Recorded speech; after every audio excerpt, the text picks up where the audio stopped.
Coucou, j'espère que vous allez bien. Alors, je vous retrouve pour une petite vidéo tuto très courte, hein, très courte, parce que voilà, c'est une chose qu'on est déjà pas mal à connaître. Mais bon, j'ai des nouveaux abonnés sur ma chaîne et je pense que doit y avoir des nouvelles personnes qui ne connaissent pas encore trop toutes les petites ficelles du diamond painting. Et mademoiselle Mélie, voilà, son nom c'est Mel, M-E-2-L-E, Mélie, M-E-L-Y, m'a laissé un petit commentaire dans une vidéo en me demandant comment je faisais justement l'encollage.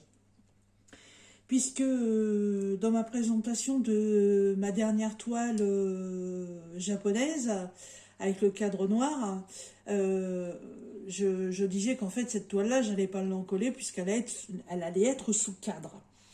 Donc suite à ce commentaire, elle m'a demandé comment je faisais pour encoller, quel matériel j'utilisais, et puis voilà, les pinceaux, la colle et tout ce qui s'ensuit. Donc, je lui ai dit que aujourd'hui je lui ferai une vidéo. Donc, j'avais pas spécialement une toile à encoller sous la main. Donc, ma petite Mélie, t'as de la chance. Je suis en train de faire cette toile qui est en diamant partiel. J'ai encore des papillons. Et oui, et oui, et oui. Donc, elle n'est pas terminée, mais je t'avais promis de faire la vidéo aujourd'hui. Donc, je la fais et je te la publie aussitôt. Alors, quand j'encolle mes toiles, donc j'utilise la colle Créalia, voilà, celle-ci, qui vient des magasins Cultura. J'avais essayé la Cléopâtre que j'avais trouvée sur Amazon, perso j'aime pas. J'avais essayé aussi une bombe de colle de chez Action. Le Diamond Painting est parti à la poubelle. En fait, la colle en bombe, je sais pas ce qui s'est passé, ça a jamais séché. Et le diamond painting est resté collant. Voilà. Donc, heureusement, c'était un tout petit truc, mais c'est parti à la poubelle. Du coup, j'ai trouvé ça chez Cultura. C'est sur les conseils de Nanou. Alors, elle existe en blanche satinée et en blanche pailletée. Alors, Mélie, parce que je suppose que ton prénom c'est Mélie. Donc, je vais t'appeler Mélie. Donc, tu vois, je l'utilise pas mal quand même, hein, parce que j'arrive un petit peu au fond du pot. La colle est blanche, ça, voilà. Et encore la colle, c'est du vernicole, hein. C'est pas que de la colle, c'est du vernicole.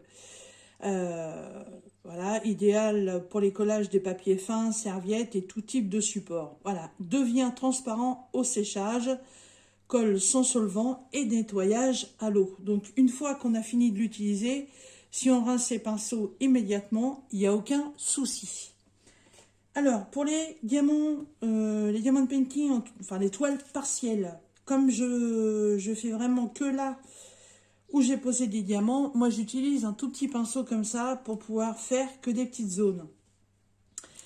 Quand c'est un diamant painting complet, j'utilise carrément celui-ci. Ah, il y a un bout de temps que je l'ai, hein, il vient aussi de chez Action celui-là. Par contre, je n'en colle jamais le tour. Voilà. Et puis le tour, il y a des filles qui le mettent en peinture. Il y en a d'autres qui mettent du washi tape. Il y en a d'autres qui le coupent. Voilà. Il y a encore là-dessus tout un sujet de discussion. Mais pour l'instant, c'est la colle. L'encollage. Alors, donc, on va faire un petit peu de trempette. Si je descends comme ça sera peut-être un peu mieux. Voilà. Faut pas en mettre beaucoup, surtout quand c'est des toiles partielles. Ça sert strictement à rien. Pas besoin de lui mettre une tonne. Alors, je vais pas encoller toute la toile tout de suite. Hein. Je vais faire, tiens, je vais te faire le petit papillon qui est ici. Parce que sinon, après, je vais plus me rappeler de la zone que j'ai encollée. Alors, moi, j'y vais comme ça. Au départ, j'y vais par parcimonie. Voilà. J'en mets un petit peu. Et ensuite, j'étale. Parce que quand on fait du diamant partiel comme ça, bien souvent, il y a un débord de colle. Par contre, il faut faire super attention quand même, hein, de ne pas trop faire la brutus quand on l'applique. Parce que moi, au départ, je faisais pas attention à ça. Et puis, vas-y, coup de pinceau, coup de pinceau. Et en fait, on fait bouger des diamants, hein. Si vous en avez qui sont mal collés, bah, ça bouge. Donc, il faut y aller vraiment tranquillou milou, hein. On fait pas la brutus. Voilà. Dans le motif, on peut en mettre partout. Par contre, voilà, c'est un partiel, hein. Toutes les parties blanches là, il n'y aura rien dessus, hein. Les parties vertes ici, il n'y a rien non plus. Donc, ça ne sert à rien de mettre de la colle là-dessus. Enfin, du vernis-colle. Alors, tu m'as laissé un petit message aussi sous ma vidéo avec des produits que tu utilises. Je ne peux pas te donner de conseils là-dessus parce que les produits que tu m'as cités, je ne les connais pas. Je suis désolée, je ne sais pas. Alors, ce que je pourrais te conseiller à la rigueur, tes produits sont peut-être très bien. Moi, je prendrais un bout de papier, je mettrais un peu de double face dessus, j'y mettrais quelques diamants comme ça que tu n'utilises pas. Et puis, t'étales un peu de ta colle ou de ton vernis-colle dessus. Voilà, puis tu laisses sécher. T'as pas besoin de te faire un motif ou autre, hein, mais ouais, tu mets du double face, tu te colles, allez, tu te fais un petit carré de 5 sur 5, et puis ensuite tu mets ton vernis-colle ou ta colle, là, je sais plus ce que tu as trouvé. Et puis, puis tu laisses sécher, puis tu vois le lendemain. Bon, en général, on va dire qu'au bout de 2-3 heures déjà, ça a bien séché. Donc, il n'y a pas de souci, ça se voit quand même assez rapidement. Mais moi, pour tester tes produits, perso, c'est ce que je ferais. Si un jour je devais changer et prendre autre chose que de la Créalia, c'est ce que je ferais. Je ferai un test avant parce que franchement, ouais, la bombe de spray là, de chez Action, je crois qu'il y en a qui l'utilisent. Alors, est-ce que c'est moi qui l'ai mal fait ou pas? Peut-être, je sais pas. Mais bon, moi, elle a dégagé. Voilà ma petite Mélie. Donc, mon petit papillon, tu vois, ça y est, on voit un peu de blanc. C'est tout à fait normal. Hein.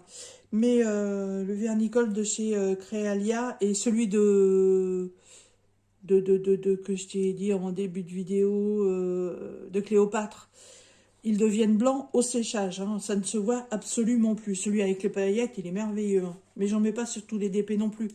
Faut vraiment que ce soit un DP un peu bling bling pour mettre des paillettes. Hein. Mais bon. Voilà, bah écoute, tu verras le rendu quand la toile, elle sera terminée, parce que cette toile-là, en fait, ouais, je vais l'encoller parce que c'est une toile que je vais accrocher. Donc, je veux protéger les diamants et je veux pas en perdre. Voilà, et je veux pas que ça prenne la poussière non plus, parce qu'une fois qu'on a appliqué ça, si c'est dans le temps, si ça prend un peu la poussière, si c'est pas sous cadre, on peut prendre un gros pinceau de comme ça, puis nettoyer pour enlever la poussière. Les diamants ne bougeront plus. Voilà, et bien écoute Mélie, j'espère que cette petite vidéo t'aura renseigné sur ma façon d'encoller les diamond painting. Je pense que tout le monde fait à peu près pareil. Voilà, et puis bah, je vous fais un bisou à tous et je vous dis à très bientôt dans une prochaine vidéo. Bye bye.